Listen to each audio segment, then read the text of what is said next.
I'm Bob Savakinus. Welcome to our program in a nutshell. Today we're going to go back in history. We're going to go back 40 years ago, the summer of 1982. There was a major motion picture called That Championship Season that was filmed in the Scranton area. And today we have two guests that we're going to reminisce, talk about making this movie, and we're going to also talk a little bit about, is there a future for making films in northeastern Pennsylvania? I want to welcome our guest today, musician and artist Jim Cullen. Hello, Bob. Hello, Jim. Welcome to our program. And Luz Cabrales from Scranton Films, who's also coordinating with me on this documentary that we're going to talk a little bit about on that championship season. So welcome, both of you, to our program. Thank you for having me. Luz, I'm going to start with you a little bit. Sure. Tell us a little bit about what Scranton Films is all about. Well, Scranton Films were a group of filmmakers in the area that were trying to make films, documentaries, web series, anything creative that can enhance and highlight the area and also our local talent.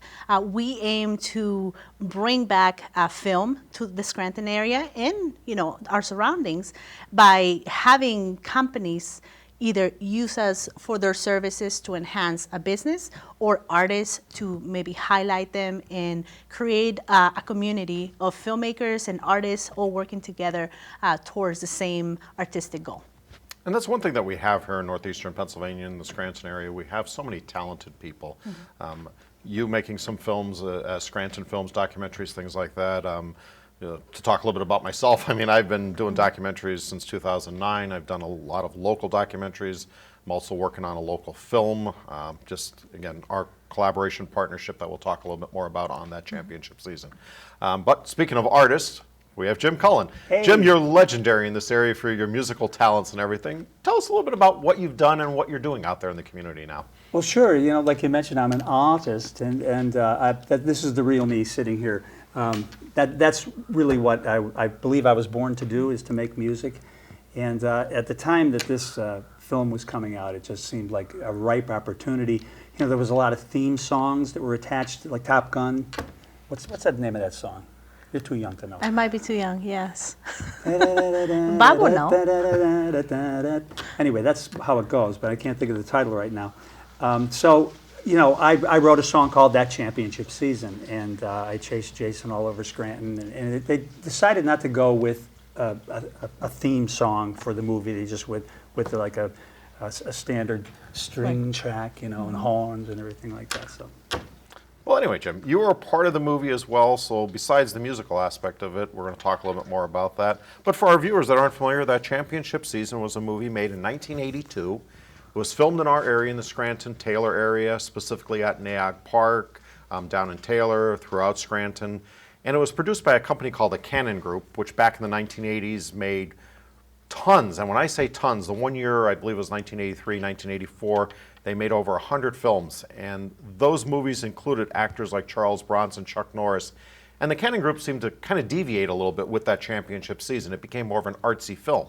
And Luz, what are your thoughts on a little bit that we've researched a little bit on making this film, on the Cannon Group and this movie? Well, first of all, I love collaborations, and this was an opportunity that you brought to me because you saw my work, and then now we're working together making this film. But what really excites me about this film is the community behind it. Not just the fact that it was shot in the Scranton area, but just how it brought the community together, and we're all connected somehow, even if it was made back in 1982. The Cannon Group, what I like the most as being a filmmaker and wanting to do films, is that they really were creative. They didn't settle for just anything, and they wanted to put out good programming, but they wanted to do it fast because they knew that because of the times that are changing, and I think they kind of knew what was going to happen now with all the Netflix, all the streaming, even if it wasn't even a thought back there, just to put it out there, because the more projects you put out, the more creative you get and the more success you get out of projects, because you're tapping into a lot of different artists and different creative outlets now. So that's what I like about the Cannon Group, even though I was not, I don't think I was even born when they were at the height of their success. But that's what attracted me as well for that, just because I want to do that around the area. Just put out films, put out, documentaries, but also not just to put them out, but to have a meaning behind them. So For our audience purposes, August 18th, we're going to be premiering a documentary that my company, Cannon Fire Films, in addition to Luz, your company or your business, Scranton Films, we're collaborating on putting this documentary together. We're calling it Scranton's Championship Season. It's a 40th year anniversary retrospect on that championship season. Luz, do you want to maybe talk a little bit about what we've accomplished so far with this documentary that, again, will be premiering at the Circle Drive-In on August 18th? Sure. We have accomplished quite a bit, and in not just the creative part of it, but just trying to bring a lot of stories together to be able to tell in maybe about an hour, maybe an hour and 15, and really capture that moment in time where people like Jim, like artists, people that maybe they weren't artists, they got interested in filmmaking because they came to Scranton to get something made. And having Jason Miller be a native of Scranton is even more powerful because it says so much about the talent that we have in this area. And even though maybe you get out and you do work in New York, you do work in Philadelphia, you're still gonna come home and put that, those talents here. So what we have accomplished is not just bringing, all the stories together, but putting it in a creative way to tell the story of each individual in a very respectful and creative way. And I think it's gonna be an exciting day. I believe we start at 7:30 at the drive-in, and we're gonna have a red carpet, we're gonna have pictures. Maybe a lot of these artists or extras that were in the film will be able to reconnect, after 40 years. Some of them may not have seen each other, or they'll be able to say, oh, I remember that person. Look, there I am. There you are. And that's what as a filmmaker, I love that. Hopefully when you see this film, Jim, you'll see yourself on the screen again, right? Oh, again, yes, yeah. Yeah. I was in a cast of thousands. How about the passion on this one? Highway to the Danger Zone. Oh, Is yes. that it? Was that right? I used that in Okay. one of my projects. It's all I in should there have known somewhere. that. So we're talking about the idea of making films in our area, and I'm looking at Newsweek magazine from 1982, and in the Newsweek magazine we see a 3-page story, and it focuses on Scranton, and it discusses the idea of making Hollywood coming to Scranton. And we see former Mayor Jim McNulty, Bruce Stern, who portrayed the mayor at that time of Scranton, and we had such major stars in this movie. We had people like Robert Mitchum, obviously Jason Miller's screenplay, the late Paul Sorvino, Stacy Keach, Martin Sheen, and of course Bruce Stern. But there were also so many other people that were involved in the film, extras. And part of the documentary that we're putting together is bringing some of those extras together to talk about making this movie and everything. And kind of that's what we're going to go back to do a little bit, Jim. Okay. Describe what Naog Park was like up there in 1982, the summer of '82, where they were filming this movie. You were a part of this. It was electric. I mean, and I was young. Everybody had this thought that, they're going to see me, and and a couple people did actually get speaking parts, but sometimes these things end up on the cutting room floor. But there he was. There was Jason right there. And you could kind of he was very busy in the camera crew and all this stuff going on, and but he was cordial enough many times to he'd say, "Excuse me, Jason," and back then he had not the cell phones that we have today. So there was a 4-figure number of people that were going through a line, and I believe the woman's name was Ruth Josem, and Jason actually ended up marrying her. She was like the casting director, Right. and she'd see Luz and she'd go, "Oh, you're perfect." She'd go, "Bob, it's not working. It's not working." But it was great, fabulous. And it was basically Hollywood came to Scranton. It wasn't a lower production, lower budgeted movie. It was a major studio, the Cannon Group, that came here to Scranton, filmed this movie based on Jason Miller's Pulitzer Prize-winning play. And we're putting this documentary together again. And we have, I believe it's about 20 interviews, Luz, or so. Would you want to give us a little tease about kind of what the Yes. documentary is looking like? Well, we have about, I would say 20 to 21 interviews because we had also the house in Taylor, which we got lucky and got 3 interviews out of that. So we are very happy that we were able to collect that. And again, we started with a certain number, and then they saw the passion that we had, from the project, and then some of some of them connected us with other people around the area. Was that owned by Pete Horger? Is that the Yes, correct name? yes, Yeah, it was. yeah. And it's the Horger family, and they were very passionate, and they were very inviting. That's what I love the most. A lot of times you don't know what to expect on interviews, and especially because you're coming into somebody else's home. And just by going there, it was one of the, it was very fulfilling to go there, and they were ready to share their stories. Same with you, Jim. I mean, just the fact that everybody's so passionate about it. I Sure. mean, Oh, it was a great time. It was a great time. I go back to that summer of 1982 again when they were filming there, and we attempted with the documentary. We've done some interviews in Neog, and I think I'm very proud of the interview with George Lowry that we did, Yes. the former zookeeper for 25 plus years. And you know, we got him out of retirement to be in the documentary, to talk a little bit about being in the movie with the elephant and everything. But there also was Mayor Sitkowski signs, "Fight Back."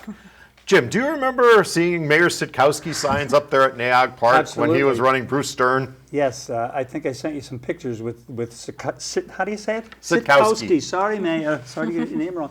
You know, plastered all over trees and everything. And that's probably like ecologically incorrect, but Right. that's where they were.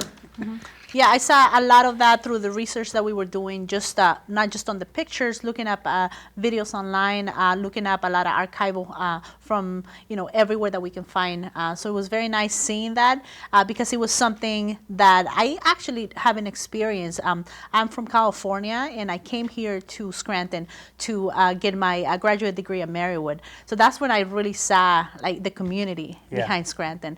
And I'm still learning that. I mean, I've been here for almost 13, 14 years. I lost count, you know, just because you're here and you feel like they're part of your family and you're trying to connect with each of them. So seeing that and seeing the old Scranton that I was never aware of, I feel like I was there. You know, like with all this, and I can only imagine how you felt and how all these people that share their stories. That will feel. opening scene where the flag is rolled back, that was a high school teacher of mine, a guy named Bob Taylor. Yeah. That is interesting because I did a lot of research for you got the the- editing. you got a part, right? See, there you go. Now I got it's also very cool just to see all the little things that you find. And I'm looking at pictures that you sent me, right, for the documentary, and then I saw somebody else that we interviewed, the police, the chief. Police officer is in the background, so it's kind of cool seeing it. That you Yeah. know, again, we're all connected somehow. Even if I wasn't here at that time, now I'm connected because I'm trying to put a story together. So I guess, Luz, just to kind of, for our viewing audience, again, it's August 18th, which is a Saturday at the Circle Drive-In. Correct. We're going to premiere the documentary. We're also going to be showing the movie that championship season. So for those extras that may have had a small role or something, you'll get a chance to see yourself again on the big screen and everything. So we can have some fun with that. But I think what I'm also very proud of is that all the people, or so many of the people that we've interviewed, they've loaned us artifacts and everything. So we Yes. will have on display there. We'll have some of the posters signed by some of the celebrities. What else was there, Luz? I mean, like call sheets, things like that. We have a lot of rare stuff, you know, that they have given us permission to use, and I mean that's something big. You know, someone to give you something that means a lot to, you know, to them means that they believe in the project. And I believe in the project to be able to do this, and I'm doing it on my birthday too. So you know, that's it's even more special. I really love all this stuff, and just to have that and really just to get someone and look at themselves and be happy that I was able to portray them, you know, the right way, whether it's just with visuals and editing. I love that. And again, I'm not, because Bob is not going to ask himself this question, but Bob really, I mean, you brought this to me, and really you're bringing it to the community. So I'm going to ask you a question now, and I'm going to put you on the spot. Okay. Just, you know, why is this project so important to you? I mean, you are the director of the film, and yeah, just what does it mean to you to do this? I mean, you had a lot of experience doing other documentaries, but now you're doing something, and we're collaborating together. And I'm going to go back to what I started almost my intro by saying. In 2009, I did my first documentary on Rocky Glen Park, and just everyone in northeastern Pennsylvania had a Rocky Glen story. And I thought to myself, at some point this needs to be documented, because as people get older and times move on and people's memories fade and they pass on and things like that, we need to document that. And when I look at that championship season, it was a major film, as I keep saying, and it was 40 years ago. that it came to northeastern Pennsylvania, the Scranton area and everything, and the same situation. We're going to start, some of the interviews we did are people are up in age and everything, and we had a chance to preserve that history and let the younger generation know about something great that happened in our city in 1982 when this film was made. So it's just a continuation of telling the story but preserving the memories and the legacy of all the great things here in northeastern Pennsylvania and Scranton. Yes, When well it said. debuted, right, and I might be wrong with this, but I think it debuted in Lowe's Theater in New York City. That's Yes. correct. And I went, and we're sitting there in the seats, and then the opening scene, if don't blink, that's the scene that I'm in. And I literally went, there we are! My wife was like, people are looking. And we have that on camera as well when he was giving his interview. So for those who are going to make it, which I hope is a lot of people that need to come to the drive-in. I mean, we're not only having it at the drive-in, which is iconic to this area as well. A lot of movie theaters are struggling right now, and drive-ins are really coming back as well. So it's sort of a metaphor for everything, We get to relive someone's memory. We get to preserve it on camera, and we also get to use the resources that we have around the area and really highlight them in a very special way. Well, I think one of the proudest interviews, I think, was that we have Mayor Cognetti interviewed in the We do. documentary. And she's coming from the perspective of how important a film can be in our area. And I mean, what are your thoughts on a major film coming to our area, the studio, what it brings to an area? I mean, Jim, what do you see? I mean, the silver screen is magical, as is all art, music, and everything else. And people really want to be a part of that. And when it's done on a first-class level, as this was done, the whole town becomes electric. Electric city, right? Yeah, I love that word. Hotels, restaurants, everybody benefits, everybody profits. And you're the center of attention. Look at that magazine. It's a tremendous marketing tool for the area. And I really hope, that moving forward, that more things like this are done for sure. Yes, Luz, your and to really go after you, Jim, I mean, you are right. I think this, yes, it is a moment in time, but it could happen again. And it can not only just be creative, it could bring a lot of work to the struggling businesses that we have right now, unfortunately, with the pandemic and with other issues that we have in the world, just that the small towns a lot of times are the first ones that are going to struggle. And really, if you see this, filmmaking is a business, and it's been told in the documentary by people that are in the business, saying that it just says a lot. If we work together, not just on filmmaking, just to sort of make this town better, I think we can accomplish a lot of things, Hey, if you ever need like a leading man or anything like There that. you go. All just right, saying. I'll put you on my list, Sure. Well, I think if we just look at the idea of what the documentary will showcase is, again, the 40-year retrospect, Right. but the film that championship season, we see it opening up with the boarded-up former hotel that has since Right. become the Radisson Lackawanna Station, and the progress of what a beautiful, iconic building that has become. Naog Park has, blossomed into this major park in our area.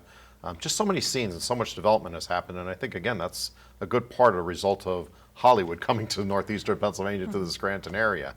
And I would hope that in the future we can do future movies in this area, that we can entice major studios to come back to this area to make another movie or something like that. Luz, your thoughts on filmmaking? Yeah, and even independent filmmakers that are here, let's be realistic as well. Things are not going to happen overnight, but they will happen if we work together. And it kind of sounds cliche, like let's work together to make this happen. But it is true. If we don't collaborate on filmmaking, if we don't collaborate and share ideas, we're really, it's going to be very hard for one person to get somewhere, because you always need somebody else to help you, whether you're going into your journey in the creative field or just regular life. You need somebody to help you, and a lot of times that is what we need to be a little less stubborn and say, all right, I need help, maybe I don't know how to do that. As far as, let's just editing, I don't know how to edit something, but I know how to get things going. Well, then let's collaborate and do that. And it starts with us, that we are here. There's a lot of local talent. There's a lot of local filmmakers, but there's also a lot of filmmakers in a shell. Let's get out there. Let's get out there and really bring it back. I have created the Independent Film Creative Hub along with my partner, Desiree Zelinsky, which we do a lot of those film meetups. Maybe it's not just people that are into film, maybe someone who is an artist like you, Jim, who maybe wants to act or maybe wants to show your talents as a musician, to work together. Because filmmaking is actually everything. You can get a carpenter. You can use it for filmmaking. You can get somebody that knows how to sew, someone makeup. So all that is a business. Wardrobe. And that is very important, And bringing that, I think that's what's going to make us get recognizable by other, bigger studios. And again, it doesn't happen right away. You got to keep going and you got to follow through. If you say you're going to do something, follow through. Maybe it's only with the resources you have, but sometimes that's all you have. So that's my advice to any filmmaker that's looking into getting out of their shell. Well, I'm going to follow that up, and I'm going to kind of just do a little shameless plug on what I'm involved with as well, and kind of bounce it off both of you as an idea and our audience. I was involved in a movie called The Beast Comes at Midnight. It is a Goonies-style PG-13 movie, and it has two major stars, Eric Roberts and Michael Pare. Those who don't remember Michael Pare, Eddie and the Cruisers. It was filmed in the Florida area, and I'm one of the producers on that movie. And they are debuting it on August 12th in New York City at a film festival. And then they are bringing it here to Scranton on August 13th. So they will be showing it at the Circle Drive-In, and the filmmakers from Florida will be coming up to be a part of this. So I'm going to kind of encourage our local community to come out there and support that movie, because we have Florida filmmakers that are coming here that filmed this movie that I was a part of, and they're coming to our area because they want to see what locations we have, what unique talent we have. And so the hope is that we can make a major motion picture again in our area, as we did with that championship season. So again, I'll ask our viewers, come out and support us on August 13th at the Circle Drive-In in the evening to see the movie The Beast Comes at Midnight, and also on August 18th to come out and see the documentary and the film that championship season. So I'll go back again to you though, Jim. I mean, how would you feel about a major studio coming back to this area to make a film again down the road as an artist? Yeah, I think I expressed that before. I mean, there's so much opportunity, as you mentioned, and the collaborating efforts of everybody put together. Good job, Bob, by the way. Thank you. Definitely. I would just love to see it happen. I mean, I'm in the fourth quarter of my career here, but I'm still. But you look so young. Well, thank you. I'm actually playing tonight, and I really look forward to it. That's my passion. Okay. And the fact that I was able to, attach myself to this movie and be sitting here is I'm having a blast. Okay. Well, I want to thank our guests today. Jim Cullen, local musician, celebrity. yeah. I see you're putting on your musical glasses, so you'll be Hey, ready to hanging be out out with there. him today. Hollywood. Our filmmaker, Luz Cabrales. Luz, again, thank you for all that you do in our community and making movies and partnering with me on Thank this you. documentary on that championship season. And again, I'll invite our viewers to come out on August 13th for The Beast Comes at Midnight at the Circle Drive-In, and on August 18th to remember and reminisce about Scranton's championship season. August 13th and August 18th at the Circle Drive-In. I'm Bob Savakinus, and this is our program in a nutshell. Thank you for viewing.